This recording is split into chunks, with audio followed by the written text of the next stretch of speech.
இனிவரும் காலங்களில் தமிழ் தேசிய கட்சிகள் பரந்துபட்ட கூட்டணியுடன் ஒன்றாக சேர்ந்து செயற்பட வேண்டும். அதுவே தமிழ் மக்களுக்கு பலம் எனவும் தமிழரசு கட்சி, தமிழ் மக்கள் பேரவை, ஜனநாயக தமிழ் தேசிய கூட்டணி ஆகியன இணைவதுடன் சுயாதீன பாராளுமன்ற உறுப்பினராக உள்ள அர்ச்சுனாவின் அணியையும் இணைத்து பலமான ஒரு கூட்டமைப்பாக நாம் உருவாக்க வேண்டும் என முன்னாள் பாராளுமன்ற உறுப்பினர் சிவாஜிலிங்கம் ஒரு கருத்தை தெரிவிக்கிறார். அத்துடன் தமிழரசு கட்சி இந்த தேர்தல் காலத்தில் அந்த மதுபானம் சில விடயங்கள் பரிமாறியதாக தெரிவித்த கருத்தில் தமிழரசு கட்சியின் சில ஆதரவாளர்கள் இந்த செயற்பாடுகளை செய்தார்கள். அவர்கள் நீதிமன்றம் சென்றால் நான் அதனை நிரூபிப்பேன் என சிவாஜிலிங்கம் இன்றும் இது தொடர்பாக கருத்து தெரிவித்தார். அத்துடன் சில மேலும் வரலாற்று விடயங்கள் தொடர்பாகவும் சில முக்கியமான அரசியல் நிகழ்வுகள் தொடர்பாகவும் அவர் கருத்து தெரிவித்தார். அனைவருக்கும் வணக்கம்.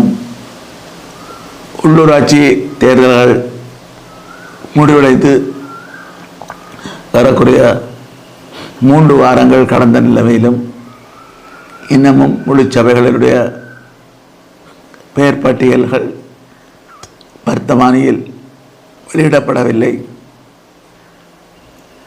ஏறக்குறைய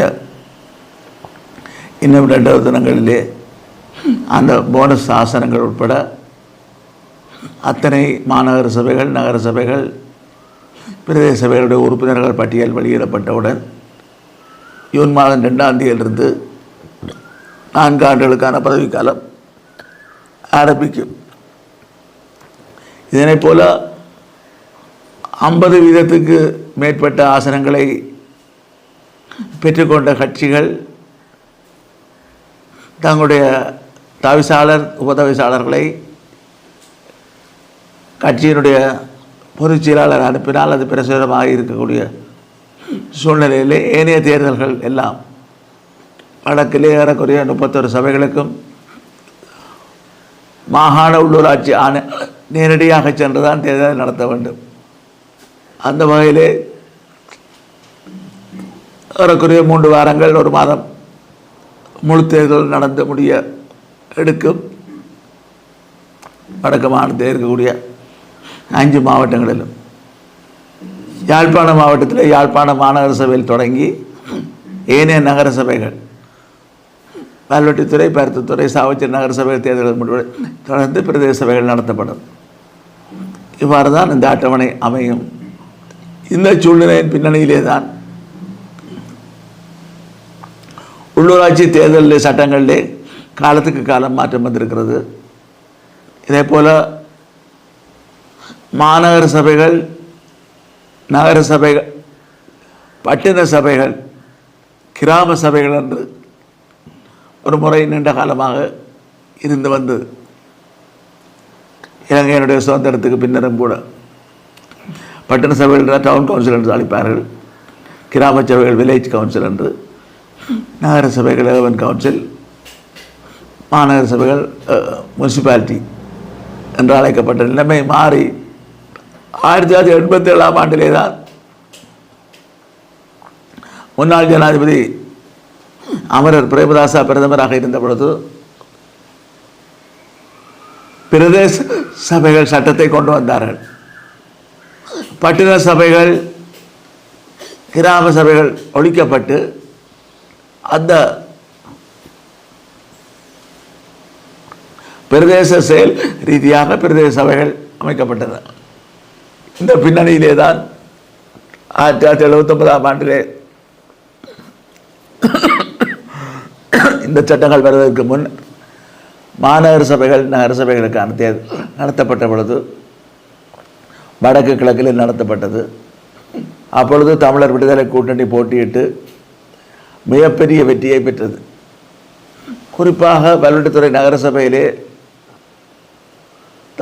தமிழர் விடுதலை கூட்டணிக்கு 5555 வாக்குகள் கிடைத்தன. ஆள் பேர் தெரியாத ஐக்கிய தேசிய கட்சி 433 வாக்குகளை பெற்று மயநிலையிலே ஒரு ஆசனத்தை பெற தவறியது. அந்த நேரத்தில் அந்த தேர்தலில் தமிழர் விடுதலை இயக்கத்தினுடைய தலைவர்கள் பருத்திலே யாழ்ப்பாண மாவட்ட அமைப்பாளருடைய வீட்டிலே பூந்து தாக்குதலை நடத்த முயற்சித்தார்.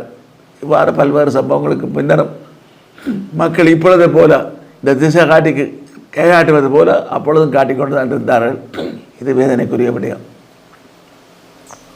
83ஆம் ஆண்டிலே தேர்தல் அறிவிக்கப்பட்டு தமிழர் விடுதலை கொண்டு அதே போல் அகில இலங்கை தமிழ் காங்கிரஸ் போட்டியிட முற்பட்டதிலே தமிழர் விடுதலை புலிகள் எல்லோரையும் அணுகி தேர்தலை பகிஷ்கரிக்க வேண்டும் என்று கேட்ட காரணத்தால் அந்த தேர்தலை கட்சிகள் புறக்கணித்தன, மக்களும் பகிஷ்கரித்தார்கள்.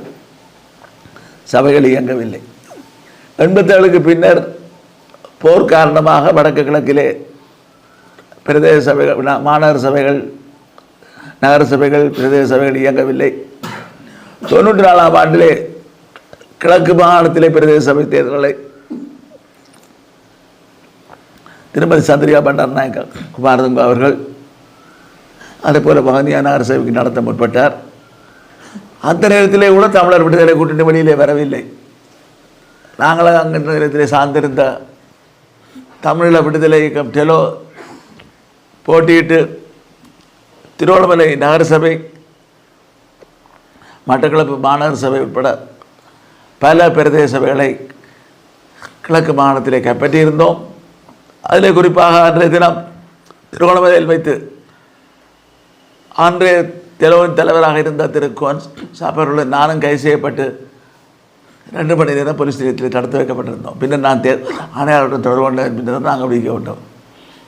இவ்வாறு ஐக்கிய தேசிய கட்சி அரசாங்கத்தில் அடக்குமுறைக்கு எதிர் போராடி தமிழர்களுடைய ஆட்சியை நிறுவுவதில் நாங்கள் போராடினோம். இதே போல் களபாஜிக்குடி போலீஸ் நிலையத்திலே அன்றைய பாராளுமன்ற உறுப்பினர் திரு கருணாகரன் அவர்கள் கூண்டிலே அடைக்கப்பட்டார். அங்கே அந்த பிரதேச சபையிலே நாங்கள் 5 வாக்குகளால் ஐக்கிய தேசிய கட்சி வெற்றி பெற்றது நடவடிக்கை பின்னர். இவ்வாறான சூழ்நிலையின் பின்னணியிலே தான் 97ஆம் ஆண்டிலே திருமதி சந்திரிகா பண்டாரநாயக்க குமாரதுங்க அவர்கள் யாழ்ப்பாண மாவட்டம் கிளிநொச்சி மாவட்டத்திலே பச்சிலைப்பள்ளி 17 சபைகளுக்கு தேர்தலை அறிவித்த பொழுது நாங்கள் எல்லாரும் போட்டியிட்டோம். பல கட்சிகள் போட்டியிட வரவில்லை. தமிழர் விடுதலை கூட்டணி 2 போட்டியிட்டது. ஒன்று யாழ்ப்பாண மாநகர சபை, மற்றது வெளிவடக்கு. அந்த நேரத்திலே இபிஆரில் ஃப்ளட் எல்லாம் ஆகிய நாங்கள் 17 சபைகளிலும் போட்டியிட்டோம். இபிஆரிலோட 5 நியமனங்கள் ரத்து செய்யப்பட்டன, தள்ளுபடி செய்யப்பட்டன. பின்னர் நீதிமன்றத்துக்கு தமிழர் விடுதலை கூட்டணி இபிஆரிலோட நியமன பத்திரங்கள் ஏற்றுக்கொள்ளப்பட்டன. இந்த சூழ்நிலையின் பின்னணியிலே இன்னொரு விடயத்தை சொல்ல வேண்டும். பல்வெடுத்துறையிலே போட்டியிட வருகின்ற பொழுது நாங்கள் ஆயுதம் இல்லாமல் வர வேண்டும் என்று எங்களுடைய மத்திய குழு தீர்மானித்ததன் அடிப்படையிலே ஆயுதங்கள் இல்லாமல் வந்து போட்டியிட்டு வெற்றி பெற்று 9 உறுப்பினர்கள் கொண்ட பல்வெடுத்துறை நகரசபையிலே 6 உறுப்பினர்களை நாங்கள் பெற்றுக்கொண்டு எல்லா தலைவர்களும் இராணுவ போலீஸ் பாதுகாப்புடன் தெரிந்த பொழுது நான் தலைவராக தவிசாளராக தெரிவித்து எந்த பாதுகாப்பும் இல்லாமல் நடமாடியதனுடைய அந்த தொடர்ச்சி தான் தமிழீழ விடுதலை புலிகளோடு நாங்கள் ஒரு அந்நியோன்யத்துக்கு போய் பேச்சுவார்த்தை செய்து தமிழ் தேசிய கூட்டமைப்பாக உருவெடுப்பதற்கு பிரதான காரணமாக இருந்தது. ஆகவே நான் இதே சொல்ல வருகின்றேன். ஐக்கியப்பட்ட ஒற்றுமைப்பட்ட நடவடிக்கைகள் பிற்காலத்திலே பெரிய ஒரு விடயத்துக்கும் வழிவகுக்கும். ஆகவே இந்த தேர்தலை வெறும் ஆசனங்களை பெற்ற போல பார்த்து அடுத்த தேர்தல் அந்த கணிப்பீடுகளை விடுத்து எதிர்காலத்திலே இனப்பிரச்சனைக்கான தீர்வு எவ்வாறு தமிழ் தேசிய அணிகள் இறுக்கமாக இருக்க வேண்டும் என்பதை மையமாக வைத்து அமைய வேண்டும் என்பதற்காகத்தான் இந்த வரலாற்று பின்னணியை குறிப்பிட்டேன்.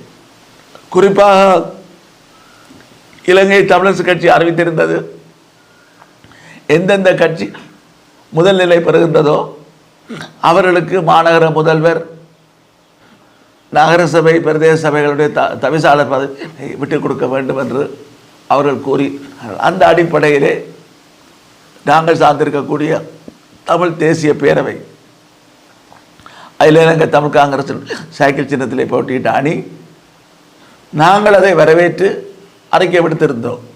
அதேபோல 4 சபைகளிலே தான் நாங்கள் போட்டியிடுவோம் என்பதை திட்டவட்டமாக அறிவித்திருந்தோம். பல்வெடுத்துறை நகரசபை, பருத்தத்துறை நகரசபை, சாவச்சேரி நகரசபை, இன்னொன்று தமிழ் தேசிய அணிகளிலே நாங்கள் தான் அதிக இடத்தை பெற்றோம், ஊர்காவத்துறை பிரதேச சபையிலே. அங்கே ஏபிடிபி முதல் நிலையில் வந்திருந்தாலும் கூட இந்த நாளிலே தான் நாங்கள் போட்டி அறிவித்திருந்தோம். இதை விட ஏறக்குறைய ஆசனங்கள் சமமாக இருந்தால் வாக்கு வித்தியாசத்தின் அடிப்படையில் பார்க்க வேண்டும் என்று கூறியிருந்தோம். சாவச்சேரி நகரசபையிலே இதுதான் நடந்தது. எங்களுக்கும் இலங்கை தமிழரசு கட்சிக்கும் ஆசனங்கள் சமமாக இருந்தாலும் சில 100 வாக்குகள் நாங்கள் அதிகம் பெற்ற காரணத்தால் அதை நாங்கள் போட்டியிடுகின்றோம் என்று அறிவித்திருந்தோம். இதைவிட இன்னொரு மேலதிகமான அறிவிப்பை தமிழ் தேசிய பேரவை பாராளுமன்ற உறுப்பினர் கௌரவ குமார் பொன்னம்பலம் அவர்கள் வெளியிட்டிருக்கின்றார். அதாவது மேயர், பிரதி மேயர், துணை தவிசாளர், அது நகர சபைகள் பிரதேச சபைகளிலே 2வது வந்த தேசிய அணிகளுக்கு இடம் கொடுக்க, அதுக்கு நாங்கள் ஆதரவளிப்போம். நாங்கள் இருந்தால் 2வதிலே அதில் நாங்கள் போட்டியிடுவோம். மற்றவர்கள் அதுக்கு ஒத்துழைப்பு வழங்க நாங்கள் அவர்களுக்கு உதாரணமாக சங்க கூட்டணி 2வது இடத்திலே வந்தால் நாங்கள் அவர்களுக்கு ஆதரவளிப்போம். அதே போல் 1வது அணியாக இலங்கை தமிழரசு கட்சி யாழ்ப்பாண மாநகர சபையிலே போட்டியிட்டால் வாக்கெடுப்பு ஏற்பட்டால் நாங்கள் இலங்கை தமிழரசு கட்சிக்கு ஆதரவாக வாக்களிப்போம் என்பதை தலைவர் திரு அஜித்குமார் அவர்கள் அறிவித்திருக்கிறார். ஆனால் இது போதுமான ஒற்றுமையாக அல்ல. இந்த சூழ்நிலை பின்னணியிலே தான் இலங்கை தமிழரசு கட்சியினுடைய பொதுச் செயலாளர் திரு சுமந்திரன் அவர்கள்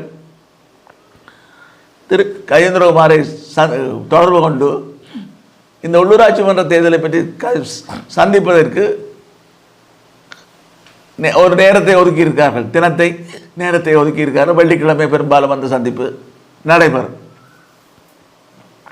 இதை பற்றி திரு கஜேந்திர பொன்னம்பலம் அவர்கள் என்னிடம் தெரிவித்து இன்னமான விடயங்களை கலந்து ஆலோசிக்க வேண்டும். என்னுடன் கலந்து ஆலோசித்த பொழுது நான் சொன்னேன், இது ஒரு பரந்துபட்ட ஒற்றுமையை நோக்கி செல்ல வேண்டும். மறுமனே இலங்கை தமிழரசு கட்சிக்கும் அகில இலங்கை தமிழ் காங்கிரஸை உள்ளடக்கிய தமிழ் தேசிய பேரவை மாத்திரமல்ல, தமிழ் தேசிய கூட்டணியை பிரதான 3 தரப்பை உள்ளடக்கி அது ஒரு புரிந்துணர்வு ஒன்றை செய்வதன் மூலம்தான் இது மக்களுக்கு ஒரு நம்பிக்கையை கொடுக்கும். அதே போல் தமிழ் மக்கள் கூட்டணி, அதே போல் டாக்டர் அர்ச்சனா சுயேட்சை அணி போன்றவர்களுடைய ஆதரவை நாங்கள் தேவைப்பட்ட அவருக்கு கொடுப்போம், அவர்கள் எங்களுக்கு தர வேண்டும் என்ற கோரிக்கையை இதில் அடக்கப்பட வேண்டும் என்பதை அவர் ஏற்றுக்கொண்டிருக்கிறார். இந்த விடயங்கள் திரு சுமந்திரன் சந்திப்பிலே வலியுறுத்தப்படும். அவர்கள் அந்த பிரதி மேயர், துணை தவிசாளர் பதவி சம்பந்தமாக என்ன முடிவை சொல்லப் போகிறார்கள் என்று எங்களுக்கு தெரியாது.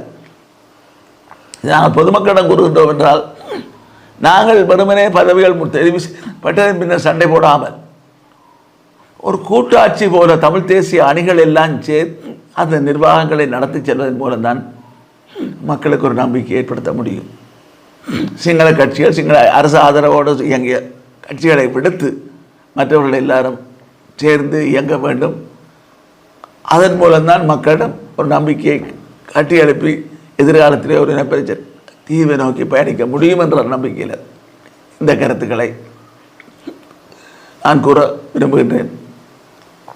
இதுதான் எங்களுடைய நிலப்பாடு. இது சம்பந்தமாக மக்களுக்கு தெரிந்து கொள்ளட்டும். மக்களுடைய கருத்துக்களும் அதே போல் தான் உங்களுக்கு தெரியும், ஒரு தனியார் உலகத்துக்கு கூட இலங்கை தமிழரசு கட்சி, அகில இலங்கை தமிழ் காங்கிரஸ், தமிழ் மக்கள் கூட்டணி போன்ற கட்சிகளுக்கு வாக்களித்தவர்களுக்கு நான் நன்றி தெரிவிக்கின்றேன் என்று கூறியிருக்கின்றேன். ஆனால் இலங்கை தமிழரசு கட்சி கால்போத்து சாராயத்தை 5000 ரூபாய் பணங்களை வீசி எறிந்தது என்று நான் சொன்ன குற்றச்சாட்டு காரணமாக அவர்கள் வல்வெட்டித்துறை நாங்கள் மோதுவோம், தோற்கடிப்போம் என்று கூறிக்கொண்டிருக்கிறார். நான் அவர்களுக்கு தெளிவுபடுத்தி இருக்கின்றேன்.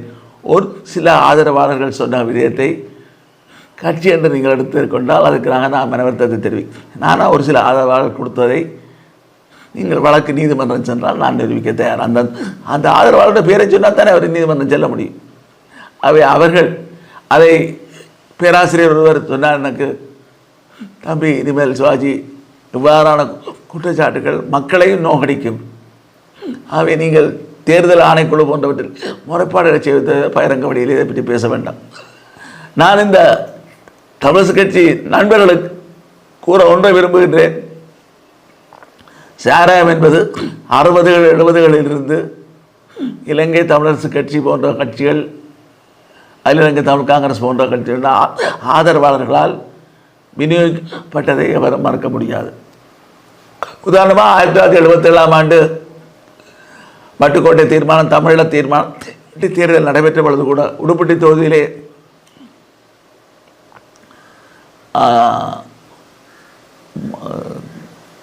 அதாவது திரு அமரர் ராஜலிங்கம் நிறுத்தப்பட்டார்.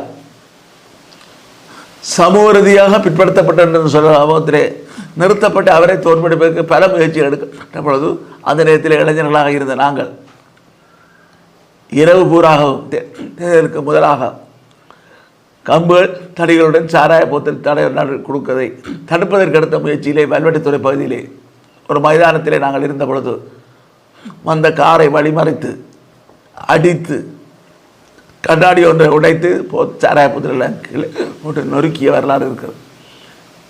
எல்லாவற்றுக்கும் மேலாக மட்டக்களப்பிலே 77ஆம் ஆண்டு இறுதி தேர்தல் பிரச்சனை அந்த பொழுது தமிழீழ விடுதலை இயக்கத்தினுடைய தலைவராக இருந்த அமரர் தங்கத்துறை எனக்கு ஒரு பணிப்புரை வழங்கியிருந்தார். எல்லா இடத்திலையும் நடைபெறுகின்ற உரைகளை டேப் ரெக்கார்ட் பண்ணி தங்களுக்கு தருமாறு கேட்டிருந்தார்.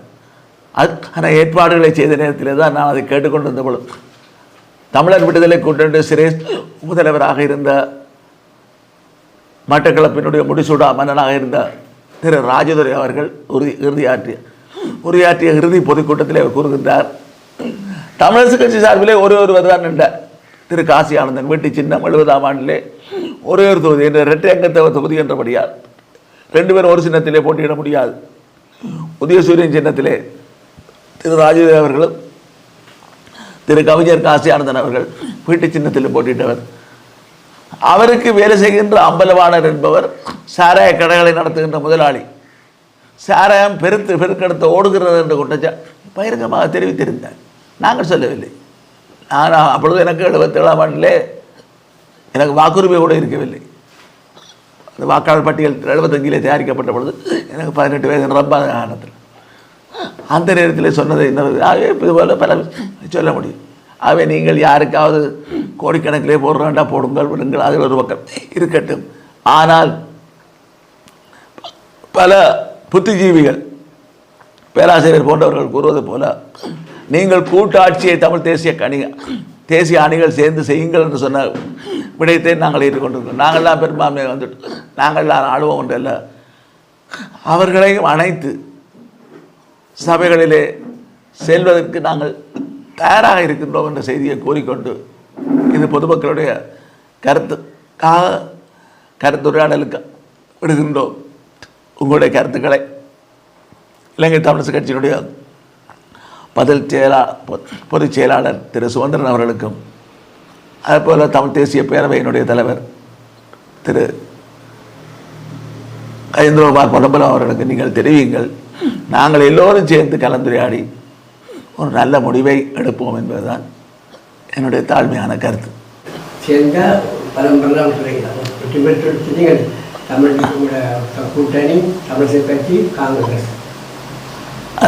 நாங்கள் சேர்ந்து தமிழ் தேசிய பேரவை காங்கிரஸ் சின்னத்தில் போட்டிட்டாக்கள். இலங்கை தமிழரசு கட்சி, ஜனநாயக தமிழ் தேசிய கூட்டணி, 3 பிரதான அணிகள். இதே போல தமிழ் மக்கள் கூட்டணி அவர்களும் ஒரு சில இடங்களில் ஆசனங்களை பெற்றிருக்கார்கள். கேரநகர் பிரதேச சபையிலே பெற்றிருக்கார்கள். ஆகவே அவர்களோடு சேர்ந்து நாங்கள் ஆட்சி அமைப்பதற்கு தயாராக இருக்கின்றோம். அதில் சமூக ரீதியாக பிற்படுத்தப்பட்ட என்று தங்களை சொல்ல அதுக்கு எதிராக சமூக நீதிக்கான மேம்பாட்டு பேரவை என்ற ஒரு மாட்டு வண்டை சின்னத்திலே 2 ஆசனங்களை பெற்றிருக்கார்.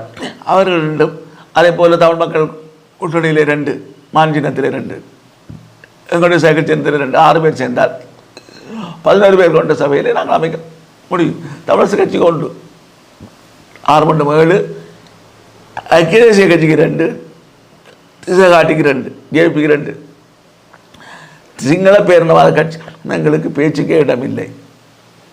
அவர்களை ஒதுக்கி இல்லை இந்த ஒரு பேர் தமிழரசு கட்சியை சேர்ந்தவரும் அந்த எங்களோட சேர்ந்து வேலை செய்ய போகின்றார் என்றால் அவரை நாங்கள் அனைத்து வேலை செய்ய தயாராக இருக்கின்றோம். ஆகவே தமிழ் தேசிய அணிகளுடைய ஒரு பரந்த ஒற்றுமையை கட்டியெழுப்புவதிலே நாங்கள் எங்களுடைய கட்சிகளுக்கு குறுகிய கண்ணோட்டங்களை விடுத்து பரந்த அடிப்படையில் செல்வதற்கு வடக்கு கிழக்கு பூராகவும் தயாராக இருக்கிறோம். இந்த ஒற்றுமை ஏற்பட்டால் இந்த ஒற்றுமை பலமானதாக எதிர்காலத்தில் உழைக்காமல் கொள்ளாமல் இல்லை, ஒற்றுமை வந்தால் பலமாகத்தானே போக வேண்டும். ஒற்றுமையை வந்தால் அது சரியான அதுதான் நான் திரு கைதரமார் படமல அவர்கள் சொல்லியிருக்கிறேன். வெறுமனே வாயளவிலே இந்த இணக்கப்பாட்டு எடுக்காமல் நாங்கள் 2 கட்சிகளும் 2 தரப்பு தான் சேர போகிறோம் வேண்டாம், 2 தரப்பும் சேர்ந்து MOU அண்டர்ஸ்டாண்டிங் புரிந்துணர்வு ஒப்பந்தத்தை சாத்திர வேண்டும். 3 தரப்பும் சேர்ந்தால் 3 தரப்பும் சேர்ந்து வைப்போம். 4வது 5வது தரப்புகளை சேர்ப்பதற்கு நேரம் இல்லை. அந்த புரிந்துணர்வு ஒப்பந்தத்திலேயே தமிழ் மக்கள் கூட்டணியோடும் அது டாக்டர் அர்ஜுனா தலைமையிலான அணியோடும் நாங்கள் ஒரு தமிழ் தேசியத்தின் அடிப்படையில் செயற்படுவோம் என்றதை குறிப்பிடவிட்டால் சரி, எல்லாத்தையும் சேர்த்து நாங்கள் அடங்க வேண்டும் என்பது அவருடைய நோக்கம். அது காலப்போக்கிலே எவ்வாறு தமிழர் விடுதலை கூட்டணி தமிழர் கூட்டணியாக வல்வெட்டுத்துறை ஒற்றுமை மாநாட்டில் உருவாகி அது பலம் பெற்றதோ அதை நோக்கி செல்ல வேண்டிய தேவை இருக்கிறது என்றால் இனப்பிரச்சனைக்கான தீர்வு ஒரு அரசியல் ஜாம்பு உருவாக்கம் பெறுகின்ற பொழுது நாங்கள் எல்லோரும் ஒன்றாக இருக்க மாணிக்க வேணும். தேர்தல் இன்றைக்கு வரும், நாளை போகும், பதவிகள் வரும் போகும். இனத்துக்கான எதிர்காலம் என்பது எங்கள் எல்லோருடைய கைகளிலே இருக்கிறது. அதை நாங்கள் போட்டு உடைக்கக்கூடாது என்பதுதான் எங்களுடைய தாழ்மையான கருத்து. எதிர்கால காலத்திலே அடுத்ததாக மாகாண சபை தேர்தல் இடம்பெறப்போவதாக பரவலாக பேசப்பட்டு வருகிறது. இந்த மாகாண நீதி சட்டமன்ற தனிநபர் பிரிவினையாக சாணக்கியன் அவர்கள் நீதிமன்றத்திலே அதாவது கெசட் ஒன்றை வெளியிட்டிருக்கின்றார். அதை ஏற்கனவே பழைய முறைப்படி அந்த மாகாண சபை தேர்தல் நடத்தப்பட வேண்டும் என்பது. மாகாண சபை தேர்தல் நடைபெற்றால் உங்கள் கட்சிகள், நீங்கள் சார்ந்த கட்சிகள் எவ்வாறு செயல்படும்? ஒற்றுமையாக இப்போது இருக்கின்ற போல் சேர்ந்து பயணிப்பதா அல்லது தேர்தலில் தனித்தையாக போட்டியிடுவதா? எவ்வாறான நோக்கத்தோடு அமைகிறது? இல்லை, இலங்கை தமிழரசுக்கு தனித்து போட்டியிடக்கூடிய வாய்ப்புகள் தான் காணப்படும். அதே போல நாங்கள் சார்ந்த தமிழ் தேசிய பேரவையிலே இன்னும் சேர விரும்புபவர்களையும் சேர்த்துக்கொண்டு நாங்கள் பயணிக்க தயாராக இருக்கின்றோம். உதாரணமாக திருப்பதி அனந்த் சஸ்தரன் போன்றவர்கள் கட்சி, ஈழத்தமிழர் சுயாட்சி கழகம், வேறு எந்த அணிகளாவது சேர்ந்தால் நாங்கள் இன்னும் பலமாக அதை எதிர்கொள்வதற்கு தயாராக இருக்கிறோம். இதே போலத்தான் ஜனநாயக தமிழ் தேசிய கூட்டணியும் ஒரு பிரதான அணியாக போட்டியிடும். அவர்களும் பலப்படுத்த போகிறார்களா அல்லது அவர்கள் எங்களுடன் இணைய போகிறார்களா என்றால் இன்னும் ஒற்றுமை பலப்படும். ஒற்றுமை பலமடைவதற்கு நாங்கள் குறுக்கே இருக்க மாட்டோம் என்பதுதான் என்னுடைய கருத்து. கடந்த தேர்தலில் உள்ளூராட்சி சபை தேர்தலில் தமிழ் தேசிய கூட்டமைப்பாக இருந்தவர்கள் தனித்தனியாக போட்டியிடுவதன் மூலம் பல ஆசனங்களை பெற்றுக்கொள்ளலாம், அதன் மூலம் நாங்கள் சேர்ந்து ஆட்சி அமைக்கலாம் என்று சொல்லித்தான் அந்த தமிழ் தேசிய கூட்டமைப்பு தனித்தனியாக தேர்தலை எதிர்கொண்டது. அது இவ்வாறு மாகாண சபை தேர்தலில் தனித்தனியாக போட்டியிடுவது சிறப்பா அல்லது சேர்ந்து ஒன்றாக கூட்டாக சேர்ந்து இருப்பது சிறப்பா? இது இல்லை, இந்த முறையின் கீழே வீதாசார அடிப்படை மாகாண சபை பழைய முறையின் கீழ் நடைபெறுகின்ற என்றால் பிரிஞ்சு நின்று கேட்டுத்தான் போன் எல்லாம் ஒன்றாக சேர்ந்து நின்றால் பிரிஞ்ச கிடைக்கின்ற வீதாசாரத்துக்கு தான் ஆசனங்கள் பங்கிடும். ஒன்றிலே நாங்கள் குறியாக இருக்க வேண்டும். கடந்த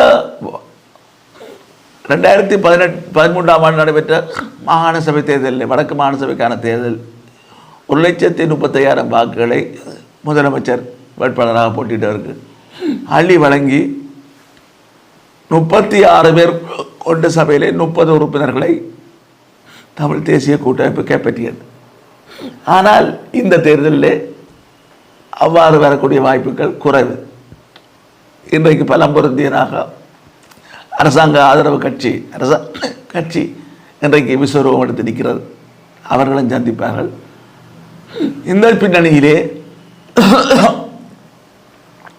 எந்த தமிழ் தேசிய அணியாவது 36 19 ஆசனங்களை பெற்று தனியே ஆட்சி அமைக்கக்கூடிய வாய்ப்புகள் மிக மிக குறைவு என்பதுதான் என்னுடைய கருத்து. தேர்தலுக்கு பின்னராவது தமிழ் தேசிய அணிகள் சேர்ந்துதான் ஒரு கூட்டாக ஆட்சியை செய்ய வேண்டிய ஒரு நிலைமை ஏற்படலாம். அது ஒரு வகையில் நல்லது என்று சொல்ல வேண்டும். ஆகவே அந்த வகையிலே மக்களுடைய விருப்பத்துக்கு ஆணைக்கேற்ற வகையிலே நாங்கள் செயற்படுவோம். தமிழரசு கட்சி சார்பிலே முதலமைச்சர் வேட்பாளராக இங்கே சுமந்திரன் அவர்கள் களம் போவதாக பேசப்படுகிறது, செய்திகள் வெளியாகிறது. இந்த வகையில் இப்போ தமிழ் தேசிய பேரவைக்குள் அவ்வாறான ஏதாவது முன்மொழிவுகள் ஏதாவது செய்யப்பட்டிருப்பதா? இல்லை, அது சம்பந்தமாக இதுவரை எந்த கலந்தாலோசனையும் செய்யப்படவில்லை. நேற்றைய பத்திரிகை சந்திப்பிலே உங்களுடைய அணியின் சார்பிலே யார் முதலமைச்சர் வேட்பாளர் என்று கேட்ட கேள்விக்கு திரு கஜேந்திரகுமார் பொன்னம்பலம் அவர்கள் மிகவும் ஒரு கிண்டலாக அல்லது கேலியாக தும்புத்தடிதான் வேட்பாளர் கூறியதாக செய்திகள் வந்திருக்கின்றன. அதற்கு எதிராக திரு காக்கா போன்றவர்கள், தமிழக விடுதலை புலிகள் மூத்த உறுப்பினர்கள் போன்றவர்கள் கருத்துக்கள் சொல்லிவிட்டதை நான் பத்திரிகைகளிலே பார்த்தேன். என்னை பொறுத்தளவிலே நான் இதை கேலியாக கிண்டலாக சொல்வதாக இருந்தால் அது முதலமைச்சர் பதவி ஒரு தும்புத்தடி என்றால் பாராளுமன்ற உறுப்பினர்கள் பதவிகள் என்ன விளக்குமாறா என்ற கேள்வியோடு நான் இதுக்கு நிறுத்திக் கொள்கிறேன்.